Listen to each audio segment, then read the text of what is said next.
ॐ श्री सद्गुरवे नमः। श्रीमद् भागवत महापुराण में एक प्रसंग है कि दैत्यराज प्रहलाद जो हिरण्यकशिपु के पुत्र थे और महान विष्णु भक्त थे, जब उन्होंने राज्यभार संभाल लिया था, उसके उपरांत एक दिन वे अपने मंत्रियों के साथ पर्वतीय प्रदेश में भ्रमण कर रहे थे। तभी उनकी दृष्टि अजगरी वृत्त से पड़े हुए एक हृष्ट-पुष्ट व्यक्ति पर पड़ी, जो देखने से मुनि ऋषि जान पड़ते थे। उनका डील डॉल ऐसा लगता था मानो कोई बहुत व्यायाम करने वाला, बहुत अच्छे भोजन करने वाला समृद्ध परिवार का हो, लेकिन उन्हें देखकर लगता नहीं था जिस वृत्ति में, जिस मुद्रा में वो पड़े हुए थे, कि वे कोई श्रम करते होंगे। उन्हें देखकर थोड़े आश्चर्यित हुए प्रहलाद जी और उनसे अपनी जिज्ञासा रखी। इस संवाद को कवि अजय सिंगला जी ने भागवत श्रीमद् भागवत से उस प्रसंग को पद्यबद्ध किया है, उसका काव्यानुवाद किया है, जो श्रवणीय है। लिखते हैं, विचरण कर रहे प्रहलाद जी एक बार मंत्रियों के साथ में, देखा पर्वत की तलहटी में कावेरी के तट पर मुनि एक पड़े।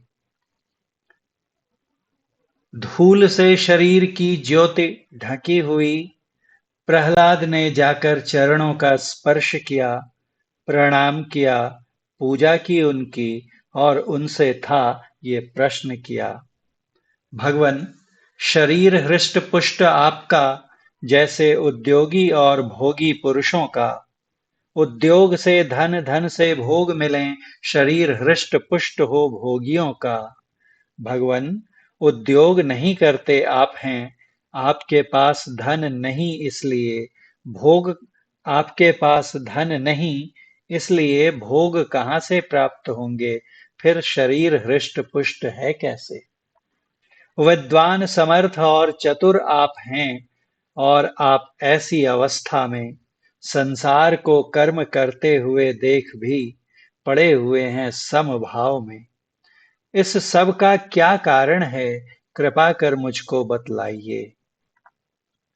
नारद मुनि ये प्रसंग बतलाते हुए कहते हैं, नारद कहें कि प्रहलाद के प्रश्न सुन, मुनि जी उनसे फिर ये कहे। मुनि जी कहे, हे दैत्यराज, करें सम्मान श्रेष्ठ पुरुष तुम्हारा। जानो तुम कर्मों की निवृत्ति प्रवृत्ति का और निवृत्ति का क्या फल मिलता। तुम्हें प्रवृत्ति निवृत्ति मार्ग का पूर्ण ज्ञान है, हे प्रहलाद। तुम्हारी अनन्य भक्ति के कारण नारायण विराजे तुम्हारे हृदय में। वे महान विष्णु भक्त थे कि इनकी रक्षा करने के लिए भगवान विष्णु को हिरण्यकशिपु का वध करने के लिए नृसिंह अवतार धारण करना पड़ा था। उतना विभत्स अवतार उन्हें ग्रहण करना पड़ा था।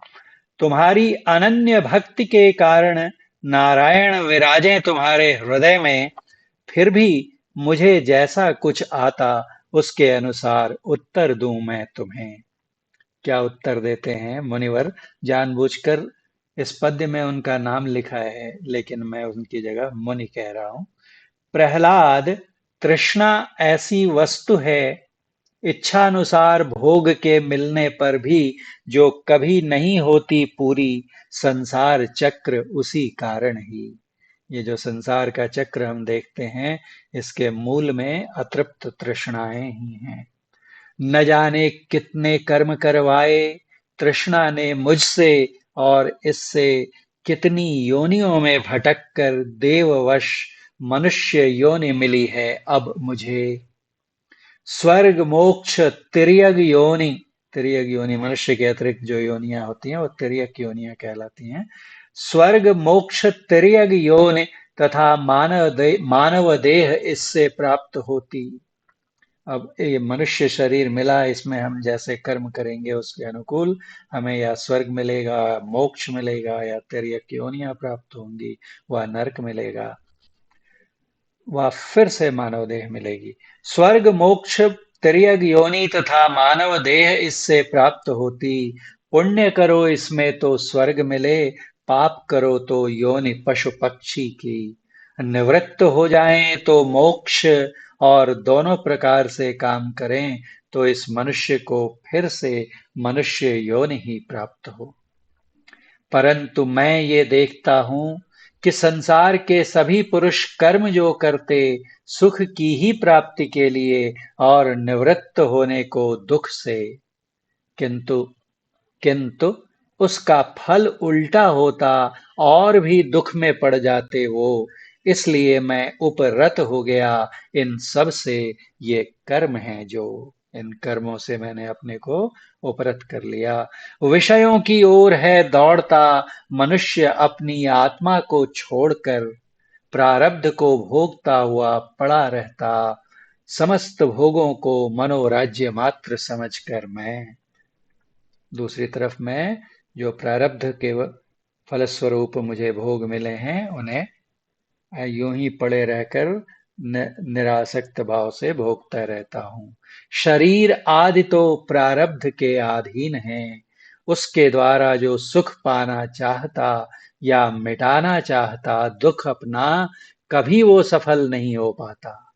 मनुष्य सर्वदा आक्रांत रहता है शारीरिक मानसिक आदि दुखों से। धनियों का दुख तो मैं देखता रहता, जो लोभी हैं और हैं इंद्रियों के वश में। भय के मारे उन्हें नींद न आए, संदेह बना रहता है सब पर, और शरीर और धन के लोभी सदा वो रहते हैं डर कर। डरता वो राजा चोर शत्रु स्वजन पशु पक्षी याचक और काल से, सोचे कहीं कोई भूल न कर दूं, डरता रहता अपने आप से। बुद्धिमान पुरुष को चाहिए जिसके कारण शिकार होना पड़े शोक मोह भय क्रोध आदि का, उस धन जीवन की स्पृहा का त्याग करे। इस लोक में सबसे बड़े गुरु मेरे अजगर और मधुमक्खी हैं। मेरे सबसे बड़े गुरु इस संसार में कौन? तो अजगर, जिसके मुद्रा में अजगरी वृत्ति में वो पड़े हुए थे, जिस भाव में उन्हें प्रहलाद जी ने देखा था। और दूसरा कहते हैं मधुमक्खी। इस लोक में सबसे बड़े गुरु मेरे अजगर और मधुमक्खी हैं। वैराग्य और संतोष की प्राप्ति हमें उन्हीं की शिक्षा से हुई है। मधुमक्खी जैसे इकट्ठा मधु करती, वैसे ही कष्ट से लोभी धन संचय करें, परंतु उसके स्वामी को मारकर दूसरा कोई उसे छीन ले। इससे मधुमक्खी छत्ता बनाती हैं, मधुमक्खियां उसमें शहद एकत्रित करती हैं, और कोई दूसरा मनुष्य आता है और उन्हें भगाकर और सारा शहद लूट ले जाता है। इससे मैंने ये शिक्षा ग्रहण की, रहो विरक्त विषय भोगों से, निश्चेष्ट पड़ा रहता हूं इसलिए मैं समान अजगर के। देववश जो कुछ मिल जाता है रहता हूं संतुष्ट उसी में, धैर्य धारण कर यूं ही पड़ा रहता बहुत दिनों तक, यदि कुछ भी न मिले। कभी थोड़ा और कभी अन्न बहुत, कभी नीरस तो कभी स्वादिष्ट, कभी सर्वथा गुणहीन और कभी अनेकों गुणों से युक्त। कभी श्रद्धा से प्राप्त भोजन मिले, कभी अपमान के साथ ये मिलता, कभी अपने आप मिल जाए दिन में, कभी कभी रात में मिलता। कभी एक बार भोजन कर भी तभी दोबारा कर लेता हूं, भोगों से अपने प्रारब्ध में ही संतुष्ट रहता हूं। इसलिए मृग चर्म या वल्कल या कोई रेशमी या सूती वस्त्र जैसा भी मिल जाए, पहन लेता हूं मैं वैसा ही। कभी पृथ्वी पत्ते पत्थरों या पड़ा रहता कभी राख के ढेर पर, कभी दूसरों की इच्छा से महलों में पलंग के गद्दों पर। कभी नहाकर सुंदर वस्त्र पहनूं, रथ हाथी घोड़ों पर चलता, कभी पिशाचों के समान मैं नंग धड़ंग होकर विचरता। न किसी की निंदा करूं मैं, न किसी की निंदा करूं मैं, न करूं मैं स्तुति किसी की। मनुष्य का चाहता परम कल्याण मैं, परमात्मा में एकता चाहता इनकी, अन्य मनुष्यों की। सत्य का अनुसरण करे जो, उन मनुष्यों को चाहिए कि नाना प्रकार के भेद विभेद जो चित्त वृत्ति में उन्हें हवन करें। जो द्वंद्वात्मक द्वैतात्मक बुद्धि है, वृत्तियां हैं, उन्हें हवन कर दें। चित्त वृत्ति को फिर मन में, मन को सात्विक अहंकार में, अहंकार को महतत्व द्वारा हवन कर दे वो माया में, विशुद्ध प्रकृति में, और उस माया को फिर आत्मानुभूति में स्वाहा करें। आत्म स्वरूप में स्थित हो निष्क्रिय एवं उपरत हो जाएं। परम हंसों के इस धर्म का श्रवण कर फिर प्रहलाद ने पूजा की उनकी, और विदा ले उनसे प्रस्थान किया राजधानी के लिए। प्रहलाद जी को जिन मुनिवर ने अध्यात्म ज्ञान की श्रेय जीवन मार्ग की शिक्षा दी, वे मुनि अन्य कोई नहीं, स्वयं भगवान दत्तात्रेय जी थे। सैक्रेड बायोग्राफीज, पावन जीवन वृत्तांत की श्रृंखला में आज मैं आपके सामने प्रस्तुत हूँ भगवान दत्तात्रेय, भगवान व दत्तात्रेय स्वामी जी की संक्षिप्त जीवनी लेकर, जीवन गाथा लेकर। भगवान दत्तात्रेय महान सप्तर्षियों में से एक, ब्रह्मा के मानस पुत्र महर्षि अत्रि और उनकी सहधर्मिणी कर्दम ऋषि की कन्या और सांख्य शास्त्र के प्रवक्ता कपिल देव की बहन सती अनुसूया के पुत्र थे। पिता महर्षि अत्रि, माता सती अनुसूया। सनातन धर्म में भगवान दत्तात्रेय को त्रिदेव ब्रह्मा विष्णु और महेश का एक रूप माना गया है। धर्म ग्रंथों के अनुसार श्री दत्तात्रेय भगवान श्री विष्णु के छठे अवतार हैं। वह आजन्म ब्रह्मचारी और अवधूत रहे। हिंदू धर्म के त्रिदेव ब्रह्मा विष्णु और महेश की प्रचलित विचारधाराओं के विलय के लिए ही कहते हैं भगवान दत्तात्रेय ने जन्म लिया था, इसीलिए उन्हें त्रिदेव का स्वरूप भी कहा जाता है। उनके आविर्भाव के बारे में एक कथा प्रचलित है कि एक बार लक्ष्मी जी, माता पार्वती और मां सरस्वती जी को अपने पातिव्रत्य पर अहंकार हो गया था कि उनके समान पतिव्रता नारियां और कहीं हैं ही नहीं समस्त लोकों में। भगवान को गर्व सहन नहीं होता है। उन्होंने इन तीनों के गर्व हरण के लिए एक लीला करने की सोची। इस कार्य के लिए उन्होंने नारद जी के मन में प्रेरणा, देवर्षि नारद के मन में प्रेरणा उत्पन्न की।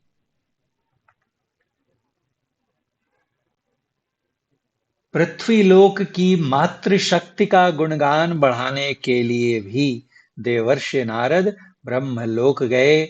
ब्रह्मलोक में ब्रह्माणी के पास जाकर वंदन करते हुए माता अनुसूया के सतीत्व की महिमा का गुणगान कर बोलने लगे कि पृथ्वीलोक में महासती माता अनुसूया की शिष्या शांडिली के पति कौशिक को मांडव्य ऋषि ने श्राप दिया कि सूर्योदय होते ही उनका देहांत हो जाएगा।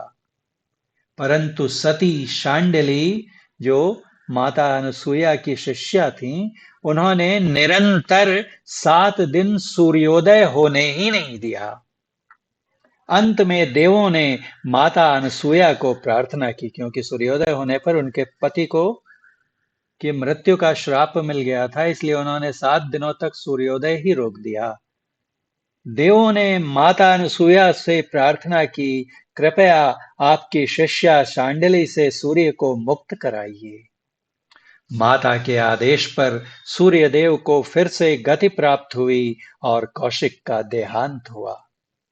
माता अनुसुईया ने मृत कौशिक को फिर से जीवन प्रदान किया। इस घटना के कारण पृथ्वी लोक में माता अनुसुईया की जय जयकार हो गई है। उनके समान सती नारी अखिल ब्रह्मांड में कोई नहीं। यही बात उन्होंने विष्णुलोक में लक्ष्मी जी को और कैलाश में माता पार्वती जी को भी सुनाई। माता अनुसुईया के सतीत्व का खूब बखान किया। जिज्ञासा या कहें तो ईर्ष्या के कारण भी तीनों देवियों ने अपने पतिदेव ब्रह्मा, विष्णु और महेश को विनती करके आग्रह किया कि आप पृथ्वी लोक में जाइए और माता अनुसुईया की परीक्षा लीजिए। सृष्टि के संचालन में सदा से नारद जी की विशिष्ट भूमिका रही है, सो उन्होंने यहाँ भी निभाई। तीनों देव अपनी पत्नियों के द्वारा विवश किए जाने पर महर्षि अत्रि और महासती अनसुया के आश्रम में सन्यासियों का वेश धारण कर गए और माता से एक विचित्र याचना की। आप दिगंबर स्वरूप में अर्थात निर्वस्त्र होकर हमें भिक्षा स्वरूप भोजन कराएं, तो ही हम आपसे भिक्षा स्वीकार करेंगे। माता अनुसुईया ने जो कि बड़ी ही एक तरह से कहा जाए तो किंग कर्तव्य विमूढ़ता की स्थिति में, असमंजस की स्थिति में पड़ गई, तभी उन्होंने अपने योग बल का आह्वान करते हुए उन तीनों को बाल रूप में परिणत कर दिया और उनके समक्ष नग्न होकर उन्हें अपना उन नन्हे नन्हे शिशुओं को, ब्रह्मा विष्णु महेश शिशुओं को अपना स्तन पान कराया। कई दिन बीत गए। बहुत समय बीतने पर भी जब उनके पति न लौटे तो ब्रह्माणी, लक्ष्मी और पार्वती जी वहां पहुंची। नारद से पूछा कहाँ हैं, और फिर वहां अनुसुईया जी के पास पहुंची। वहां पर उनसे अपने पतियों को क्षमा करने और उन्हें पूर्वावस्था में लाने का अनुरोध किया। माता अनुसुईया ने तीनों देवों को क्षमा कर दिया और उन्हें उनके पूर्व रूप में ला दिया। तीनों देवों ने अनुसुईया को आशीर्वाद दिया कि आपने हमें बाल रूप प्रदान किया और आप हमारी मां बनी। अब हम तीनों आपको आश्वासन देते हैं कि हम एक होकर आपकी कोख से जन्म लेंगे। देवों के उस आशीर्वाद से उनके संयुक्त रूप में जन्म लेने वाले बालक को ही दत्त कहा गया, क्योंकि उन्हें दत्त मतलब प्रदान किया हुआ, आशीर्वाद स्वरूप प्रदान किया हुआ। और पिता का नाम साथ जुड़ जाने से उनका नाम दत्तात्रेय पड़ा। दूसरी जगह ऐसा वर्णन भी आया है कि एक महान दिव्य शक्ति को अपने पुत्र के रूप में प्राप्त करने हेतु अवतरण कराने के उद्देश्य से महर्षि अत्रि और महासती अनसुईया ने पति पत्नी के रूप में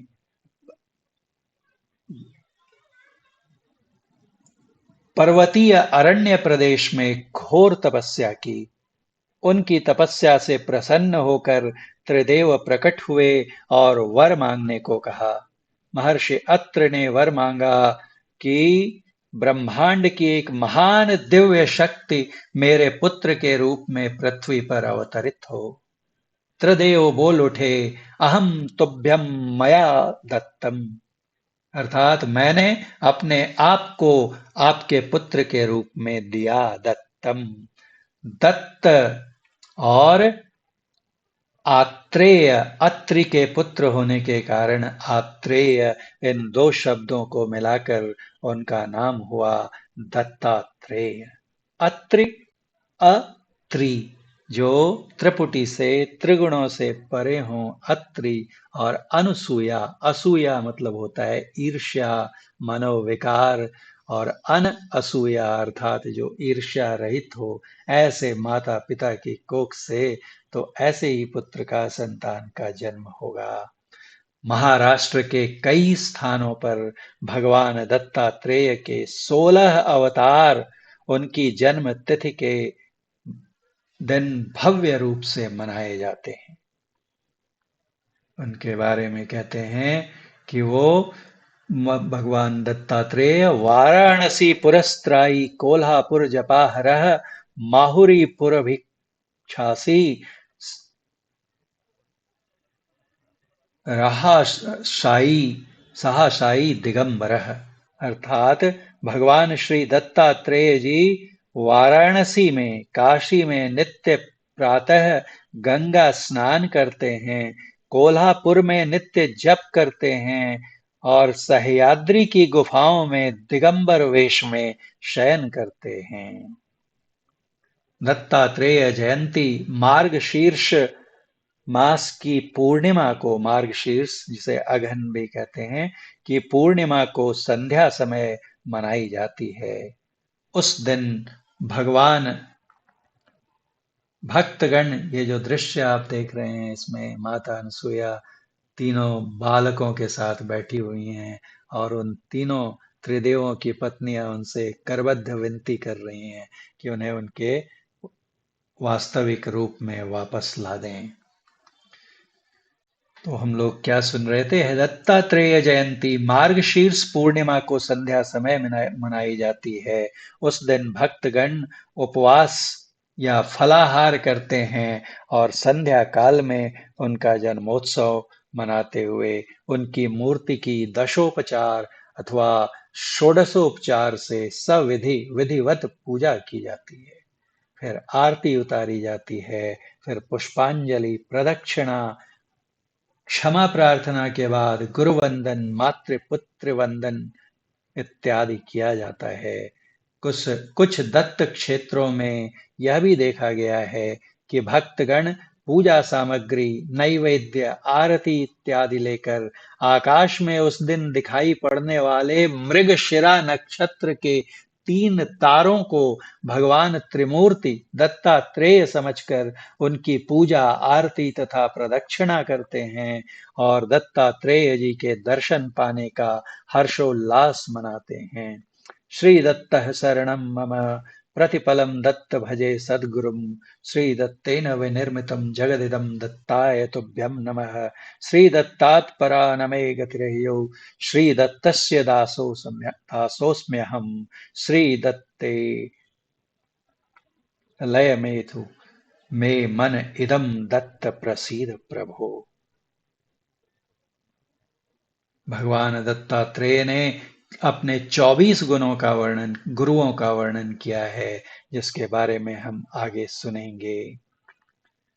भगवान दत्तात्रेय को समन्वय का प्रतीक माना जाता है, क्योंकि वे विष्णु के छठे अवतार माने गए हैं, इसलिए इनका सीधा संबंध वैष्णव संप्रदाय से है। लेकिन इनको समन्वय देव के रूप में मान्यता प्राप्त है। हमारे देश में प्राचीन काल से अनेक पंथ और संप्रदाय थे जो आपस में लड़ते झगड़ते रहते थे, जिससे सामाजिक वातावरण बड़ा विषाक्त रहता था। लेकिन भगवान दत्तात्रेय में लोग समन्वयकता के दर्शन करते हैं। जब हम दत्तात्रेय जी का चित्र देखते हैं तो हम पाते हैं कि उनके 3 मुख, 6 हाथ और सभी हाथों में शस्त्र या वस्तुएं, पास में एक गाय और 4 कुत्ते हैं।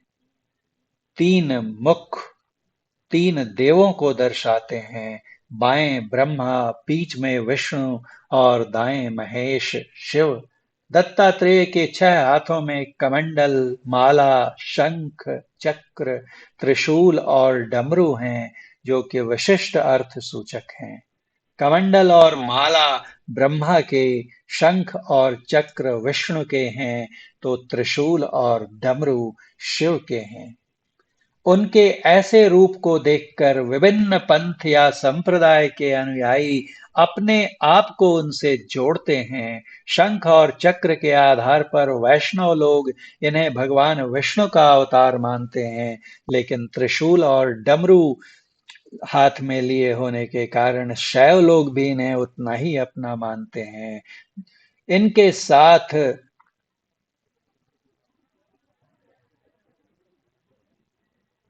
गाय को देखकर दशनाम गोस्वामी इन्हें अपना मानते थे, क्योंकि प्राचीन काल में गोस्वामी लोग गायों को सबसे अधिक पालते थे या मान्यता देते थे। इनके पास 4 कुत्ते भी दिखाई देते हैं, जिसके आधार पर भैरवनाथ की पूजा करने वाले लोग अपने आप अपनी श्रद्धा इनमें रखते हैं, क्योंकि वे लोग कुत्तों को भैरव का अवतार मानते हैं।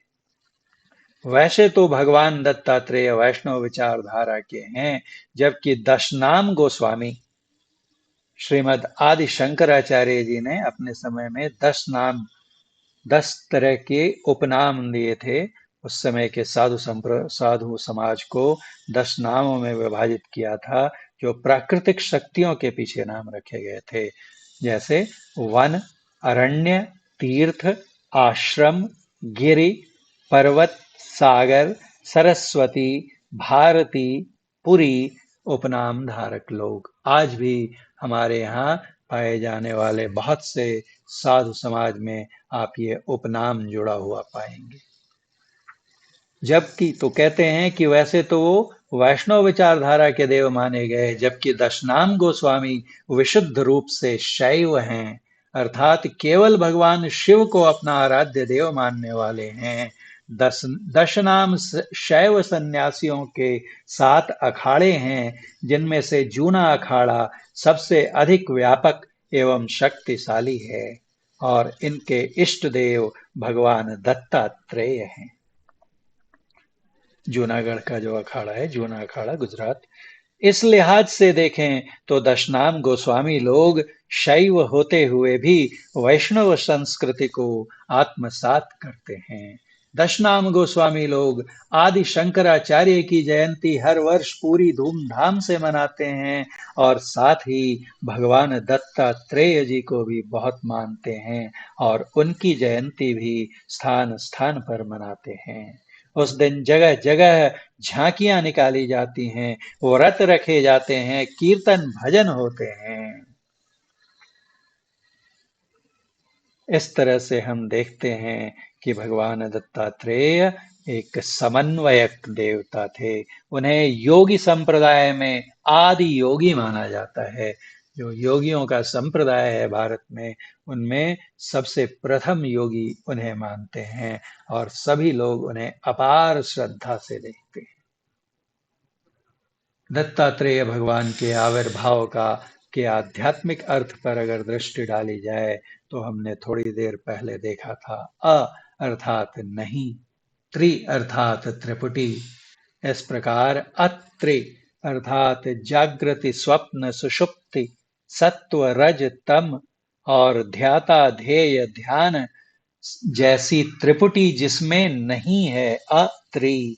ऐसे अत्रि की बुद्धि असूया रहित अर्थात ईर्ष्या रहित, मन के जो विकार हैं, षड रिपु हैं, उनसे सर्वथा रहित होती है। इस अवस्था को ही अनसूया कहा गया है। ऐसे शुद्ध बुद्धि युक्त ऋषि के संकल्प से ही दत्तात्रेय का जन्म हुआ है। दत्तात्रेय शीघ्र कृपा करने वाले देव की साक्षात मूर्ति कहे जाते हैं। जैसे भगवान शिव के कई नामों में से एक नाम आशुतोष भी है। आशु अर्थात शीघ्र, तुरंत, जल्द, और तोष मतलब तुष्ट हो जाएं, जो प्रसन्न हो जाएं। शीघ्र थोड़ी सी पूजा से प्रसन्न होने वाले, वैसे ही दत्तात्रेय जी को भी शीघ्र कृपा करने वाले देव की साक्षात मूर्ति कहा जाता है। और इनकी जयंती जो मार्गशीर्ष पूर्णिमा के दिन दत्तात्रेय जयंती के रूप में मनाई जाती है, उस दिन परम भक्त वत्सल दत्तात्रेय भक्त के स्मरण करते ही मान्यता है कि उनके पास पहुंच जाते हैं। इसीलिए इन्हें स्मृतिगामी या स्मृति मात्रानुगंता, स्मृति मात्र के पीछे ही अनुगंता आ जाते हैं, स्मृतिगामी याद करें और ये पहुंच जाएंगे, ऐसा इन्हें कहा गया है। स्मृतिगामी तथा स्मृति मात्रानुगंता, ये विद्या के परम आचार्य हैं। भगवान दत्त जी के नाम पर दत्त संप्रदाय दक्षिण भारत में विशेष प्रसिद्ध है। जगत गुरु श्रीमद आदि शंकराचार्य ने भी इनका स्तवन करते हुए लिखा है, आदौ ब्रह्मा मध्ये विष्णु रन्ते देवः सदा शिवः मूर्ति त्रय स्वरूपाय दत्तात्रेयाय नमोस्तुते। ब्रह्म ज्ञानमयी मुद्रा वस्त्रे चाकाश भूतले प्रज्ञान घन बोधाय दत्तात्रेयाय नमोस्तुते। अर्थात जो आदि में ब्रह्मा, मध्य में विष्णु तथा अंत में सदा शिव हैं। आदौ ब्रह्मा मध्ये विष्णु अन्ते देवः सदा शिवः। उन भगवान दत्तात्रेय को बारंबार नमस्कार है। ब्रह्म ज्ञान जिनकी मुद्रा है, आकाश और भूतल जिनके वस्त्र हैं, वस्त्रे चाकाश भूतले, तथा जो साकार प्रज्ञान घन स्वरूप है, प्रज्ञान घन बोधाय, उन भगवान दत्तात्रेय को बारंबार नमस्कार है। जगत गुरु श्री आदि शंकराचार्य। श्री दत्तात्रेय के अनेकों नाम हैं, जैसे उन्हें दत्त भी, दत्त स्वामी के रूप में भी पूजा जाता है। दत्त अर्थात वह जिसे निर्गुण की अनुभूति दत्त प्रदान की गई हो, कि वह स्वयं ब्रह्म ही है, मुक्त है, आत्मा है। जन्म से ही दत्त को निर्गुण की अनुभूति थी। इन्हें अवधूत भी कहते हैं। अवधूत शब्द के कई अर्थ हैं, जैसे जो निरंतर आनंद का अनुभव करता हो, परमानंद की अवस्था में रहता हो, जो निरंतर वर्तमान में रहता हो, जिसका अज्ञान आध्यात्मिक ज्ञान द्वारा हर लिया गया हो और जो सबको मुक्ति प्रदान करता हो, जो अज्ञान को निरपेक्ष सिद्धांत पर ध्यान द्वारा नष्ट करता है। अवधूतोपनिषद में अवधूत का वर्णन करते हुए लिखा गया है कि यह अक्षरत्व को संबोधित करता है। अवधूत वह है जिसे अक्षर ब्रह्म का साक्षात्कार हुआ है। इस शब्द की उत्पत्ति वरेण्यत्व शब्द से हुई, जिसका अर्थ संपूर्णता अथवा महानता का शिखर है, जो बंधन से, सब प्रकार के बंधनों से परे है, सर्वथा मुक्त है, जो निरुपाधि है और बिना किसी प्रतिबंध के कार्य करता है। भगवान दत्तात्रेय जो हमने सुना, जब उन्हें दत्तात्रेय कहते हैं तो उसका संधि विच्छेद उस नाम का दत्त जोड़ आत्रेय, इसके अर्थ पर हम लोग विचार कर चुके हैं। उन्हें दिगंबर भी कहते हैं। दिक जोड़ अंबर, दिक अर्थात दिशाएं, अंबर मतलब वस्त्र, अर्थात दिशाएं ही जिनका अंबर हो, वस्त्र हो, वह दिगंबर भगवान दत्तात्रेय।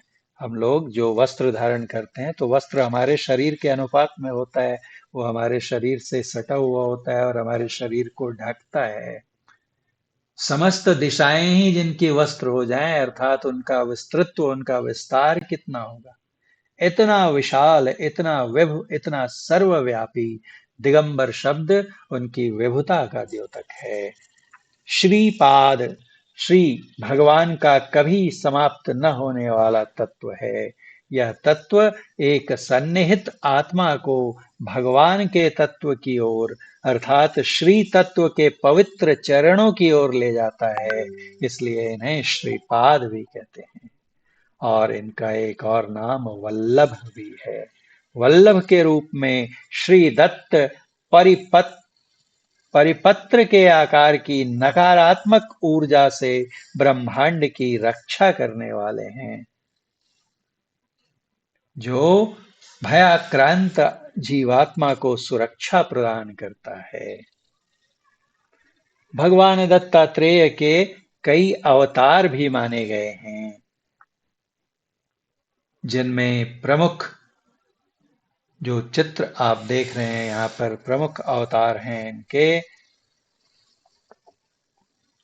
श्रीधर स्वामी कृत राम विजय एक पुस्तक है, उसके 13वें त्रयोदश अध्याय की 21वीं पंक्ति में लिखा है कि दत्त गुरु तत्व का कार्य करते हैं, गुरु तत्व का कार्य करते हैं। इस कारण जब तक सभी लोग मोक्ष प्राप्त नहीं कर लेते तब तक दत्त का कार्य चलता ही रहेगा। और कहते हैं कि उन्होंने कुल अब तक 16 अवतार धारण किए।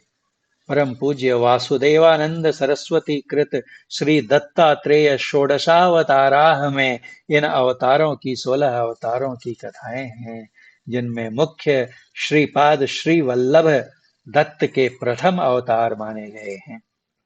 महाराष्ट्र में इन्होंने दत्तोपासना का आरंभ 15वीं शताब्दी में किया। श्री नृसिंह सरस्वती इनके दूसरे अवतार हुए। इस चित्र में आप देख सकते हैं इन श्रीपाद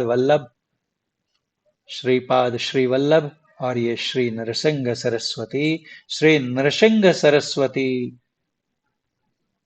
इनके दूसरे अवतार हुए। श्री गुरु चरित्र में श्रीपाद श्री वल्लभ एवं श्री नृसिंह सरस्वती इन दोनों अवतारों के बारे में जानकारी दी गई है। ऐतिहासिक काल में श्रीपाद श्री वल्लभ, श्री नृसिंह सरस्वती, माणिक प्रभु, ये तीसरा चित्र श्री माणिक प्रभु, ये 3 अवतार, और चौथे श्री स्वामी समर्थ, अक्कलकोट के श्री स्वामी समर्थ महाराज, जिन्हें फिर से महाराष्ट्र में बहुत आदर के साथ पूजा जाता है।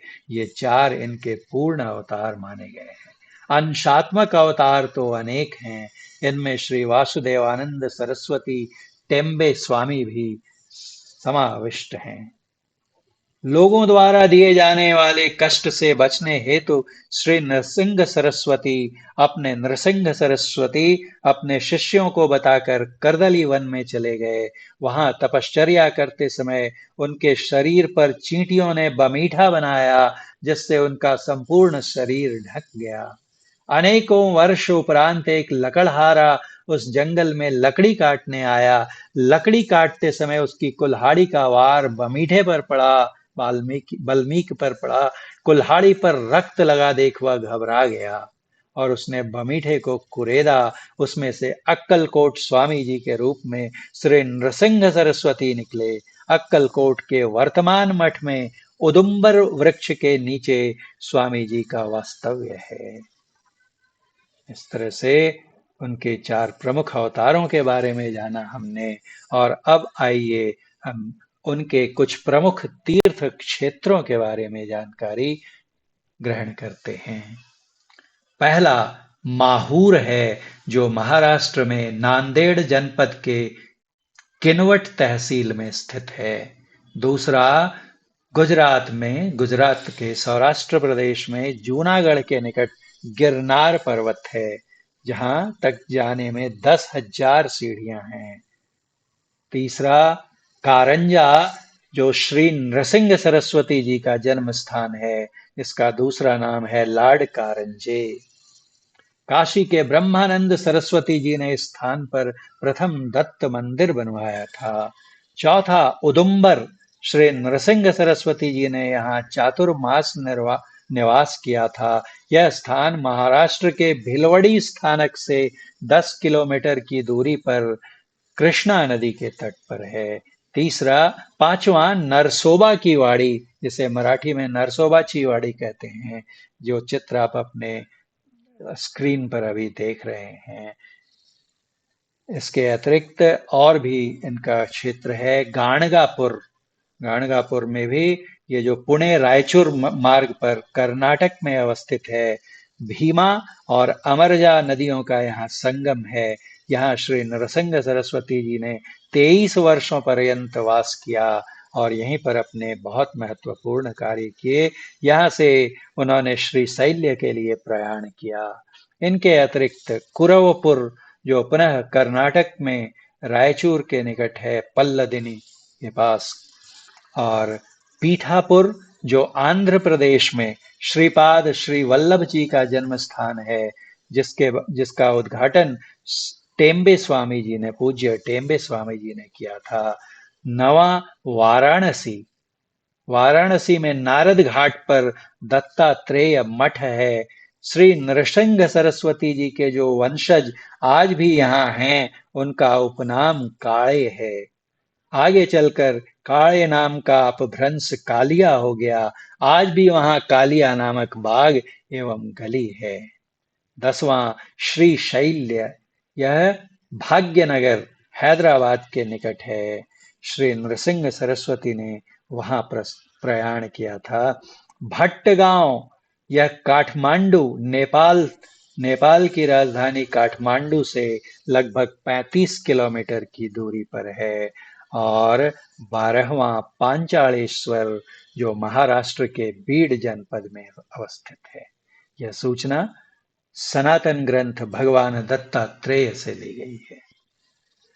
अब दत्तात्रेय जी से किन्हीं ने पूछा कि आपको जो इतना ज्ञान प्राप्त हुआ, तो आपके गुरु कौन थे? तो कहते हैं, उत्तर में उन्होंने बताया कि मुझे एक नहीं अनेकों गुरु हैं, जिनसे मैंने किसी न किसी रूप में कोई ना कोई शिक्षा ग्रहण की। और वो बतलाते हैं कि मेरे 24 गुरु थे। चित्र में आप देख पा रहे होंगे, जिनमें पक्षी, थलचर, जलचर जीव, मनुष्य और यहाँ तक कि जिसे हम निर्जीव प्रकृति समझते हैं, वे भी सम्मिलित हैं। सबसे उन्होंने कुछ न कुछ सीखा और उन्हें गुरुओं का दर्जा दिया। इनके 24 गुरु में से कुछ पक्षी थे, जैसे कबूतर, जिनसे कहते हैं कि कबूतर का जोड़ा अपने जाल में फंसे बच्चों को बचाता है तो खुद भी वहीं फंस जाता है। वैसे ही किसी से बहुत ज्यादा स्नेह रखना अमूमन दुख का कारण होता है। मधुमक्खी, अभी हमने आरंभ में ही सुना, प्रहलाद को उपदेश करते हुए बतलाते हैं कि अजगर और मधुमक्खी मेरे दो प्रमुख गुरु थे। मधुमक्खियां इतना श्रम करके फूलों के रस से शहद बनाती हैं, और एक दिन छत्ते से शहद निकालने वाला सारा शहद लूट कर ले जाता है। अतः आवश्यकता से अधिक चीजों का संग्रह नहीं करना चाहिए, हमें अपरिग्रही होना चाहिए। कुर्री पक्षी, ये पानी के निकट रहने वाले स्लेटी रंग के पक्षी हैं। इनके पैर छोटे और जाल पाद युक्त होते हैं। चोंच बड़ी और पैनी होती है, नुकीली चोंच होती है, और डैने पंख भी नुकीले होते हैं। उनसे सीखना चाहिए कि चीजों को पास में रखने की सोच छोड़ देनी चाहिए। कुर्री पक्षी के बारे में बताते हैं कि उसे कोई मछली मिल गई, मांस का टुकड़ा मिल गया, चोंच में दबाकर चलता है, लेकिन दूसरे बलवान पक्षी जब उसे मांस का टुकड़ा लिए देखते हैं तो उसका पीछा करते हैं। वो भागता है, चील इत्यादि, बाज इत्यादि उसके पीछे लग जाते हैं, और कोई मार्ग न देखकर जब वो मांस के टुकड़े को छोड़ देता है तो वो पक्षी उस टुकड़े की ओर जाते हैं और ये सुरक्षित हो जाता है। इसे शांति प्राप्त होती है। इससे भी वही शिक्षा मिलती है हमें कि हमें किसी चीज को पकड़ के नहीं रखना चाहिए, आसक्ति से बचना चाहिए। चौथा, भृंगी कीड़ा। सोच अच्छी हो या बुरी, जैसी सोच में मन लगाएंगे हम में वैसी तदाकारता उत्पन्न हो जाएगी। इसलिए हमें अपने संग की बड़े ही सतर्कता के, सजगता के साथ रक्षा करनी चाहिए। पांचवा, पतंगा। रूप के आकर्षण में पतंगा आग की ओर आकर्षित होता है और अपने प्राण गंवा देता है। उसी प्रकार जो रूप रंग के आकर्षण और झूठे मोह में पड़ते हैं, उनकी भी वही दशा होती है। हमें उनसे बचना चाहिए। भ्रमर, भौरा। भौरे से भगवान दत्तात्रेय ने सीखा कि जहां कहीं भी सार्थक बात सीखने को मिले, उसे ग्रहण कर लेना चाहिए, सार तत्व ले लेना चाहिए। जैसे भ्रमर अलग अलग पुष्पों से पराग कण ले जाता है, इसी प्रकार जलचर और थलचर जीव जैसे रेशम का कीड़ा जो कोकून में बंद हो जाने पर दूसरे का रूप का चिंतन कर उस रूप को प्राप्त कर लेती है, उसी तरह यदि हम भी अपना मन किसी रूप पर एकाग्र कर दें तो हम वैसे ही तद अनुरूप हो सकते हैं। मकड़ी जाल बुनती है और फिर उस जाल में विचरण करती है और अंत में उस पूरे जाल को खुद ही निगल लेती है। ठीक इसी प्रकार भगवान भी अपनी माया से सृष्टि की रचना करते हैं और अंत में उसे स्वयं में समेट लेते हैं। हाथी हाथी हथनी के संपर्क में आते ही उसके प्रति आसक्त हो जाता है। उससे सीखना चाहिए कि सन्यासी और अपने को बंधन में डाल देता है। शिकारी हथनी बनाकर रख देता है और गड्ढे के ऊपर घास फूस से ढक करके और उसके आकर्षण में बना आता है। हाथी हाथी और उस गड्ढे में गिरता है और शिकारी के द्वारा बंदी बना लिया जाता है। अतः सन्यासी और तपस्वी पुरुष को इस रूप के आकर्षण से स्त्री से दूर रहना चाहिए। हिरण जो इतना चपल होता है, इतना भागता है, चंचल होता है, फिर भी जब वो शब्द के आकर्षण में इतना खो जाता है कि उसे अपने इर्द गिर्द मौजूद खतरे का आभास नहीं होता और हिंसक जानवर का शिकार हो जाता है, वह शिकारी द्वारा धर लिया जाता है, वैसे ही हमें सतर्क रहना चाहिए और उसकी तरह उछल कूद करें, बेखौफ तरीके से जीवन जिएं, पर साथ में अपने को कहीं इतना मत संसार की चीजों में भुला दें कि हमारे प्राण संकट में हो जाए। मछली स्वाद लोलुप होती है, कांटे में फंसे मांस के टुकड़े को खाने के लोभ में फंस जाती है। हमें स्वाद को अधिक महत्व नहीं देना चाहिए। सांप सांप से सीख मिलती है कि किसी भी सन्यासी को किसी एक स्थान पर रुक कर नहीं रहना चाहिए, जगह जगह ज्ञान बांटते रहना चाहिए और जहां स्थान मिले उसी को अपना घर बनाकर आगे बढ़ते जाना चाहिए। अजगर हमें जीवन में अजगर की तरह संतोषी रहना चाहिए, जो मिल जाए उसे सहर्ष स्वीकार करके ईश्वर के नाम का सुमिरन करते रहना चाहिए। मनुष्य में बालक छोटे बच्चों से चिंता मुक्त रहना, प्रसन्न रहना, निर्दोष रहना सीखना चाहिए। पिंगला नाम की वेश्या को भी उन्होंने अपना गुरु कहा, क्योंकि वो बहुत एक दिन ऐसा हुआ कि ग्राहकों के लिए प्रतीक्षा करती रही और कोई ग्राहक उसके पास नहीं आया। तभी अचानक उसके मन में वैराग्य उत्पन्न हो गया और वो परमात्मा के ध्यान में रम गई और सुख प्राप्त किया। इससे हमें जानना चाहिए कि वास्तविक प्रसन्नता सुख पैसों में, धन में नहीं, अपितु परमात्मा के ध्यान में है। कुमारी कन्या कुमारी कन्या से सीखना चाहिए कि अकेले रहकर भी काम करते रहना चाहिए। एक बार दत्तात्रेय जी ने एक कुमारी कन्या को देखा जो धान कूट रही थी। धान कूटते समय उस कन्या की चूड़ियां आवाज कर रही थीं। बाहर मेहमान बैठे हुए थे जिन्हें उस ध्वनि से परेशानी हो रही थी। उस कन्या ने अपनी चूड़ियां ही तोड़ दी और अपने दोनों हाथों में एक एक चूड़ी रहने दी। उसके बाद उस कन्या ने बिना शोर किए धान कूट लिया। अतः हमें भी एक चूड़ी की भांति अकेले जीवन जीने का साहस रखना चाहिए। तीर बनाने वाला अभ्यास और वैराग्य से मन को वश में करना चाहिए। जैसे तीर बनाने वाला तीर बनाने में इतना मग्न था, कथा है कि एक तीर बनाने वाला तीर बना रहा था और उसे बनाने में वो इतना मग्न था कि उसके पास से एक राजा की सवारी और उसका पूरा काफिला निकल गया, पर उसे इसका कुछ पता नहीं रहा, उसका ध्यान तनिक भी भंग नहीं हुआ। ऐसा ध्यान हमारा होना चाहिए भक्ति में, भजन में। प्रकृति में आकाश की विशालता और अलिप्तता, जल की तरह शीतलता देने वाला और पवित्रता, सूर्य अलग अलग माध्यमों से अलग अलग दिखाई देता है लेकिन वो है एक ही। उसी तरह आत्मा की भी एक रूपता के बारे में जानना चाहिए।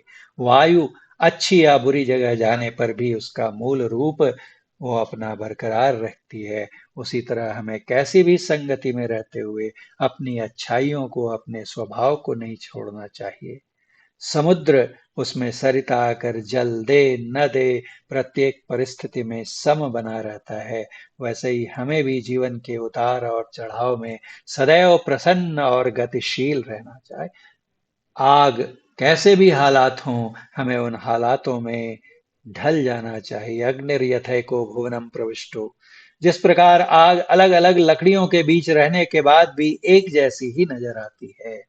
चंद्रमा, आत्मा लाभ हानि से परे है, बिल्कुल वैसे ही जैसे घटने बढ़ने से भी चंद्रमा की चमक और शीतलता बदलती नहीं है। पृथ्वी, 24वां गुरु।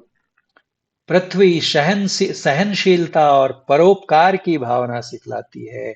पृथ्वी पर अनेक लोग कितने आघात करते हैं, उत्पात करते हैं, खनन करते हैं, लेकिन पृथ्वी हर आघात को परोपकार की भावना से सहन करती है। इसके अतिरिक्त उनके दो उपगुरु भी बतलाए गए हैं, वृक्ष और पर्वत। वृक्ष देखिए कितना सर्दी, हवा, ग्रीष्म सब सहकर भी आश्रितों को संरक्षण देते हैं, पत्तियां, फूल, फल प्रदान करते हैं। मनुष्य जाति उन्हें तोड़ती, काटती, कुरेदती, उखाड़ती है, फिर भी वो उन्हें देते ही हैं। इसी प्रकार मुमुक्षु जनों को सारे दुखों को सहन करके लोगों को बदले में कल्याणकारी ज्ञान देना चाहिए, शांति देनी चाहिए। पर्वत, पर्वत एवं पृथ्वी अपने उदर में रत्न आदि की खानों का संचय कर रखते हैं, जिसके द्वारा वे लोगों पर अनंत उपकार करते हैं तथा पर्वत हर परिस्थिति में अडिग बना रहता है। वैसे ही हमें विद्या रूपी रत्न प्राप्त कर उसका उपयोग परोपकारार्थ करना चाहिए। ग्रीष्म काल में शीतल जल के झरने उत्पन्न कर पर्वत तप्त लोगों को शांत करते हैं, उसी प्रकार मधुर भाषी होकर हमें सबको आनंद प्रदान करना चाहिए। ये थे दत्तात्रेय भगवान के गुरु और उनके शिष्य। तो कहते हैं कि उनके प्रमुख 3 शिष्य थे, जो तीनों ही राजा थे, 2 योद्धा जाति से और 1 असुर जाति से थे। उनके शिष्यों में भगवान परशुराम का भी नाम लिया जाता है। 3 संप्रदाय, वैष्णव, शैव और शाक्त के संगम स्थल के रूप में भारतीय राज्य त्रिपुरा में उन्होंने शिक्षा दीक्षा दी। इस त्रिवेणी के कारण ही प्रतीक स्वरूप उनके 3 मुख दर्शाए जाते हैं। मान्यता अनुसार दत्तात्रेय जी ने परशुराम जी को श्री विद्या मंत्र प्रदान किया था। यह भी मान्यता है कि शिव पुत्र कार्तिकेय को दत्तात्रेय जी ने अनेकों विद्याएं दी थीं। भक्त प्रहलाद के साथ तो संवाद का आरंभ, भक्त हुए संवाद से आज के हमारी इस प्रस्तुति का आरंभ ही हुआ था। भक्त प्रहलाद को अनासक्ति योग का उपदेश देकर उन्हें श्रेष्ठ राजा बनाने का श्रेय भी भगवान दत्तात्रेय जी को ही जाता है। दूसरी ओर मुनि सांकृति को अवधूत मार्ग, कार्तवीर्यार्जुन को तंत्र विद्या एवं नागार्जुन को रसायन विद्या इनकी कृपा से ही प्राप्त हुई थी। कहते हैं कि गुरु गोरखनाथ जी को आसन, प्राणायाम, मुद्रा और समाधि चतुरंग योग का मार्ग भी भगवान दत्तात्रेय की भक्ति से प्राप्त हुआ था। दत्तात्रेय जी का उल्लेख पुराणों में भी मिलता है। इन पर 2 ग्रंथ हैं, अवतार चरित्र और गुरु चरित्र, जिन्हें वेद तुल्य पवित्र माना गया है। इनके रचनाकारों का ठीक से ज्ञात नहीं, परंतु ये दोनों इनमें इनमें उनके महत्वपूर्ण, उनके बारे में जानकारियां उपलब्ध हैं, उनकी महिमा का गान है। दत्त जयंती के दिन दत्त भक्तों द्वारा गुरु चरित्र का पाठ किया जाता है। इसमें 52 अध्याय हैं, जिनमें कुल 7491 पंक्तियां हैं। इसमें श्रीपाद श्रीवल्लभ और श्री नरसिंह सरस्वती की अद्भुत लीलाओं एवं चमत्कारों का भी वर्णन है। ऐसी मान्यता है कि दत्तात्रेय नित्य प्रातः काशी में गंगा जी में स्नान करते थे। इसी कारण काशी के मणिकर्णिका घाट की दत्त पादुका दत्त भक्तों के लिए पूजनीय स्थान है। इसके अलावा मुख्य पादुका कर्नाटक के बेलगाम में स्थित है। देश भर में भगवान दत्तात्रेय को गुरु के रूप में मानकर इनकी पादुका को नमन किया जाता है। गुरु चरित्र का श्रद्धा भक्ति के साथ पाठ और इसी के साथ दत्त महामंत्र श्री दिगंबरा दिगंबरा श्रीपाद वल्लभ दिगंबरा का सामूहिक जप भी किया जाता है। त्रिपुरा रहस्य में दत्त भार्गव संवाद के रूप में अध्यात्म के गूढ़ रहस्यों का उपदेश मिलता है। भगवान दत्तात्रेय आदि युग में प्रहलाद के उपदेष्टा हैं। अजगर मुनि के वेश में प्रहलाद जी को उन्होंने अवधूत की स्थिति का उपदेश किया। महाराज अलर्क को उन्होंने तत्व ज्ञान का उपदेश किया। कुत्तों से घिरे उन्मत्त सा वेश बनाए उन सिद्धों के परमाचार्य को पहचानना बहुत उच्च कोटि के अधिकारी का ही काम है। दक्षिण भारत में दत्तात्रेय की उपासना का व्यापक प्रचार है। सिद्धों की एक परंपरा ही भगवान दत्तात्रेय को उपास्य मानती आई है। मान्यता है कि रसेश्वर संप्रदाय के प्रवर्तक भी दत्तात्रेय थे। इनमें रस सिद्धि का बहुत प्रचार था। ये सिद्धियां भले लोगों को प्रलुब्ध करें और कौतूहल या कामनावश सामान्य साधक इन्हीं को अर्थात सिद्ध प्राप्ति को लक्ष्य बनाते हों, परंतु भगवान दत्तात्रेय का उपदेश मनुष्य को इन प्रलोभनों से सावधान करता है।